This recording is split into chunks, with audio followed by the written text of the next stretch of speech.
Mesdames, Mesdemoiselles, Messieurs, bonsoir. Je suis très heureux aujourd'hui de vous accueillir sur le plateau de La Pensée et les Hommes. Dans un rôle quelque peu inhabituel, nous allons rencontrer notre ami Jacques Lemaire.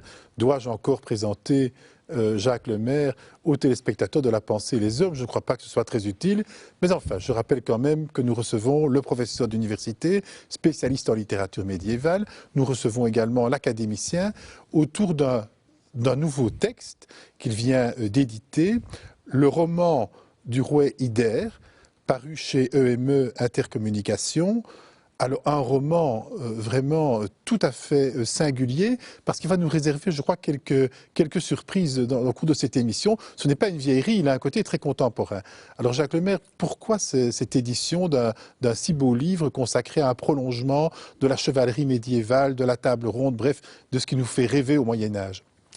Alors, bon, le pourquoi, c'est parce que l'ouvrage n'avait pas été édité selon des critères scientifiques très solides, il fallait le refaire, et j'ai fait aussi, à côté du texte en ancien français, en dialecte anglo-normand, j'ai donné une traduction française pour que le public d'aujourd'hui puisse connaître l'œuvre. Alors l'œuvre, elle fait partie de ce qu'on appelle le roman arthurien. Il s'agit donc de romans où Arthur est la figure centrale, le fameux roi Arthur. Mais ici, Arthur n'a pas le beau rôle. Arthur fait figure de personnage jaloux, et jaloux au point de mettre des entraves dans la vie de ce jeune chevalier Ider qui va devenir roi. C'est pourquoi le titre nous dit « Le roi Ider ». Il va finir par épouser une reine et donc devenir roi, d'ailleurs, avec l'assentiment d'Arthur. Mais ce qui est intéressant dans le roman, qui date des années 1210, c'est qu'il traduit une dévalorisation de l'image d'Arthur. Pourquoi? Eh bien parce que 1210, c'est le règne du roi d'Angleterre, Jean sans Terre. Et Jean sans Terre connaît à la fois des difficultés avec la haute aristocratie anglaise et aussi avec le pape Innocent III, qui d'ailleurs l'a excommunié. Et donc, il y a, si vous voulez, une sorte de superposition entre l'image du roi d'Angleterre et l'image du roi Arthur, image qui est très dévalorisée dans ce roman. Donc vous pensez que le roman est en résonance finalement avec les enjeux politico-économiques de l'époque? Je le pense dans une certaine mesure. Nous nous trouvons toujours dans la tradition arthurienne, comme l'on dit, c'est-à-dire on raconte l'histoire d'un jeune chevalier qui fait son initiation comme chevalier. Il va d'ailleurs se montrer extrêmement brillant dans des combats. Il va aussi abattre un ours qui est entré dans un château et sauver la reine Guenièvre. Et Guenièvre va dire de lui que c'est un très bon chevalier. Et va susciter, Guenièvre, qui est l'épouse d'Arthur, va susciter la jalousie d'Arthur. Alors Arthur va faire tout ce qu'il peut pour faire tuer Ider. Une relecture peut-être des amours tumultueuses de David et Bethsabée? Je n'irai pas jusque-là, parce qu'il n'y a pas de lien direct, mais dans l'image d'Arthur, nous avons des œuvres qui le montrent comme le grand roi, et puis des œuvres qui, comme La mort, le roi Arthur, ou Le lait du mantel, ou Le lait du corps, présentent une image dégradée d'Arthur.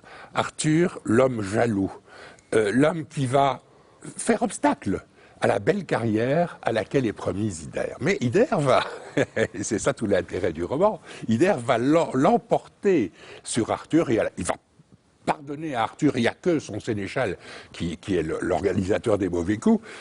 Ider va faire preuve de grandeur d'âme et pardonner à Arthur, il n'y a que. Alors le roman, en fait, est également, d'un certain point de vue, une fresque de l'époque. Bien Donc sûr, nous sommes au-delà, finalement, d'une image classique que nous aurions du roman médiéval avec le héros, la dame, le roi, enfin, etc. Nous sommes également en phase avec une époque, un peu à la façon dont Chrétien de Troyes nous décrit, par exemple, les tisserandes. Hein. Nous avons ici des fresques de personnages typiques d'une époque qui nous sont dépeints. Alors, est-ce qu'il y a un côté, selon vous, réaliste dans ce type de roman? Oui, exactement. Je le dis d'ailleurs dans mon introduction. Dans une certaine mesure, le roman, qui est idéaliste sur le plan moral, est réaliste. Parce qu'il dénote, par exemple, les usages des tournois. Nous avons des descriptions de repas. Nous avons un certain nombre d'éléments réalistes. Et alors, ce qui est très intéressant, c'est que nous avons une critique du clergé à travers certains propos. Je vous explique en 2 mots pourquoi. Ah ben je vais y venir, je vais lire ce passage pour Je vous en prie. nos téléspectateurs, parce que c'est un passage finalement qui est vraiment passionnant, même du point de vue de la laïcité contemporaine, parce qu'il n'a pas pris une ride. Alors, le texte nous dit « Les nécessiteux et les gens vils deviennent moines à cause de la nourriture et pour se libérer du souci de trouver de quoi manger et se vêtir. Celui qui entre ainsi en religion adopte la façon d'être du bourdon qui vole avec les abeilles, puis se cache pour manger le miel de la ruche. Jamais de tels gens n'observeront rien de l'ordre religieux. De ceux qui méritent plus d'être critiqués et qui sont plus cruels en perfidie, on fait des gouverneurs dans les abbayes. » Ça, c'est un texte qui est d'une critique, voire même d'une virulence, que nous n'attendons pas dans nos imaginaires sur le Moyen-Âge. Alors, je vous donne un petit peu l'arrière-plan. Je vous ai dit, nous sommes à l'époque de Jean Santerre. Jean Santerre a des problèmes avec le pape. Il est en 103 qu'il excommunie. Il veut mettre la main sur une abbaye qui s'appelle l'abbaye de Glastonbury. Et il semblerait, c'est l'hypothèse de certains historiens de la littérature, que ce soit à l'abbaye de Glastonbury que soit née cette œuvre et qu'on l'ait promue. Mais là, je serais plus prudent. Il est certain que l'attaque contre les moines est inspirée par quelqu'un qui connaît bien le milieu monastique, mais est-ce vraiment les moines qui se sont mis ainsi en scène? Il y a un autre passage qu'on aurait pu lire, que vous auriez pu lire, et qui critique l'attitude des prieurs des abbayes, donc des principaux responsables qui essayent par tous les moyens de grappiller de l'argent, non seulement dans la classe aristocratique, mais aussi auprès des pauvres, ce qui est beaucoup plus grave. Oui, alors ici, il y a également une façon de dépeindre le pauvre, finalement, qui trouve au monastère quelque chose qui est comparable à notre sécurité sociale d'aujourd'hui. Oui, c'est un petit peu ça. Le texte critique ceux qui n'ont pas la foi ou qui ne sont pas mus par des sentiments religieux profonds, mais qui entrent dans les ordres tout simplement pour assurer leur subsistance. Alors qu'est-ce que le texte nous amène sur l'idée de la chevalerie? Parce que nous avons beaucoup d'idées convenues sur le monde chevaleresque, tirées notamment du cinéma hollywoodien, etc. Donc qu'est-ce que ce texte nous amène qui serait assez original sur ce monde des chevaliers du Moyen-Âge? Il n'y a pas grand-chose d'original. Nous sommes dans un roman d'initiation.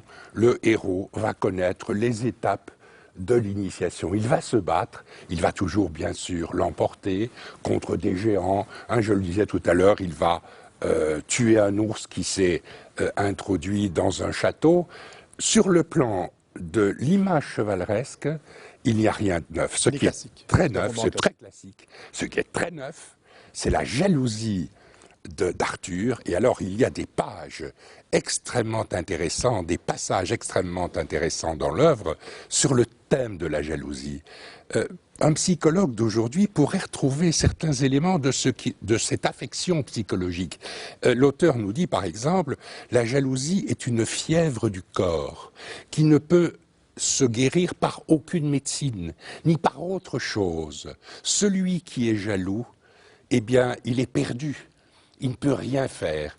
Et je pense que nos psychologues d'aujourd'hui confirmeraient un petit peu ce que l'auteur, nous sommes dans 1210 à peu près, 1205, 1210, ce que l'auteur dit sur cette affection affective.